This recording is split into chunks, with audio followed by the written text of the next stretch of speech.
네, 김영환입니다. 같이 말씀 묵상하겠습니다. 이야기 세계사에서 저자 김경묵은 바벨론, 인류에게 남긴 가장 큰 유산이 함무라비 법전이다. 이렇게 이야기했습니다. 이 함무라비 법전은 기원전 1800년경에 함무라비 왕에 의해서 편찬이 되었는데요. 약 높이가 2.25m 정도 됩니다. 돌 기둥에 새겨졌던 이 함무라비 법전이요. 거의 4,000년 전 고대 사회법을 보여주고 있습니다. 이보다 앞서서 수메르, 아카드인 사람들도 법률을 갖고 있었는데요. 함무라비는 세계 최초의 성문법전이다라는 데 의의가 있습니다.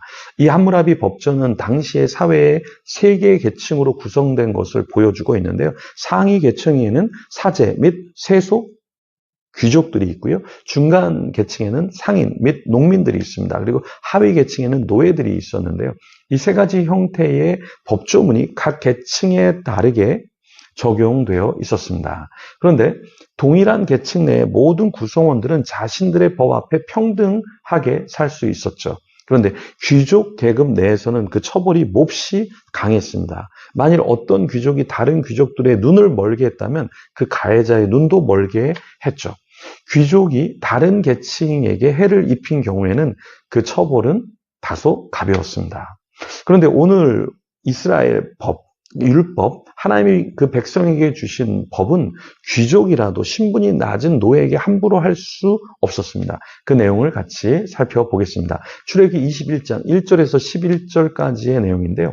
1절에 이렇게 말씀합니다. 내가 백성 앞에 세울 법규는 이러하니라.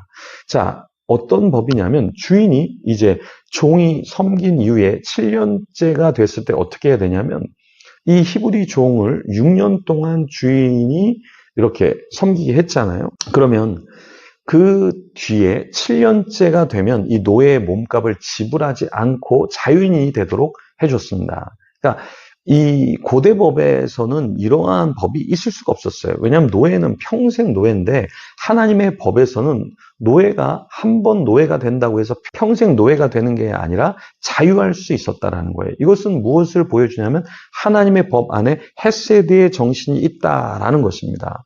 그러니까 노예가 혼자 몸으로 왔다가 이제 어떻게 되냐면 아내를 얻게 되고 장가 들었으면 그 아내도 같이 나갈 수 있었습니다. 2절 말씀, 3절 말씀 같이 읽어보겠습니다. 내가 히브리 종을 사면 그는 6해 동안 섬길 것이요 7째 해에는 몸값을 물지 않고 나가 자유인이 될 것이며 3절 만일 그가 단신으로 왔으면 단신으로 나갈 것이요 장가 들었으면 그의 아내도 그와 함께 나가려니와. 자, 노예가 자녀를 낳으면 상황이 어떻게 되었죠? 주인이 아내를 주어서 자녀를 낳았으면 상황은 달라졌습니다. 아내와 자식들은 주인의 소유이기에 단신으로 나갈 수 있지만 다 데리고 나갈 수 없었던 거예요.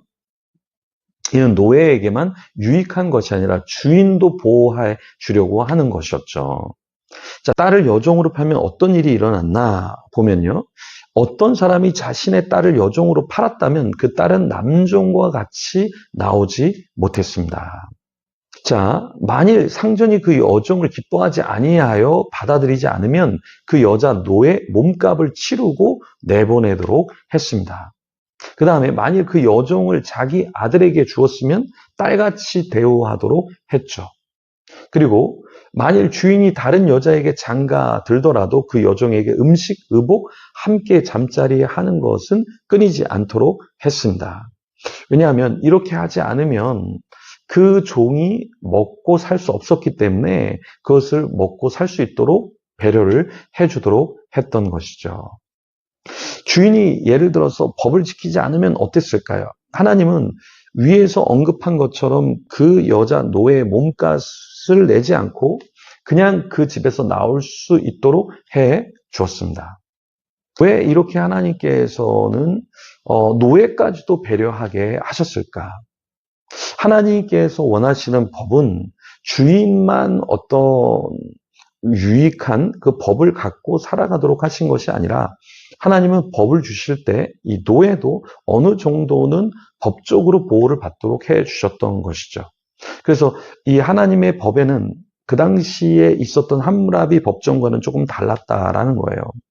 그래서 21장 2절부터 22장 17절에는 민법과 형법이 기록되어 있고요. 22장 21절부터 27절, 23장 1절에서 9절에는 사회윤리에 대해서 하나님이 말씀을 하고 계십니다. 그리고 나서 20장 23절에서 26절, 22장 18절에서 20절, 23장 10절에서 19절에는 종교적인 규정이 나와 있습니다.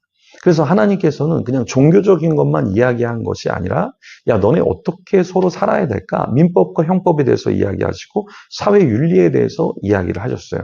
하나님이 이렇게 구체적으로 법을 제정하신 것은 이 백성들이 보호를 받게 하신 거죠. 그러니까 주인도 어느 정도는 그 가이드라인을 따라서 노예들을 부려야 했고요. 그리고 노예들도 그냥 노예로 평생 사는 것이 아니라 자유인이 될 수 있었다라는 거예요. 6년을 섬기고 7년째가 되면 자유하게 되었다라는 것입니다. 그럼 오늘날 이것을 우리가 적용하면 어떻게 적용할 수 있을까요? 우리가 돈이 많아요. 그래서 어떤 사람을 노예 부리듯이 할 수 없다라는 거예요. 이 사람도 하나님 안에서 자유인이 될 수 있도록 우리가 만들어 주어야 한다라는 것이죠. 종업원, 밑에서 일하는 사람, 노예처럼 부릴 것이 아니라 그 사람을 보호할 수 있는 크리스찬, 믿는 자가 되어야 한다라는 것이죠. 교회 안에서도 담임이니까 어떠한 권력을 갖고 하대하는 것이 답이 아니라 또 사회에서도 내가 돈이 있으니까 위치가 높으니까 내가 어떠한 권력을 갖고 사람을 노예처럼 부리는 것을 주님께서 원하시지 않는다라는 것이죠. 그래서 우리가 어떻게 살아가야 될까요? 부모가 또 자녀를, 또 자녀가 다 커서 부모를 노예 부리듯이 그렇게 해서는 안 된다라는 것이죠.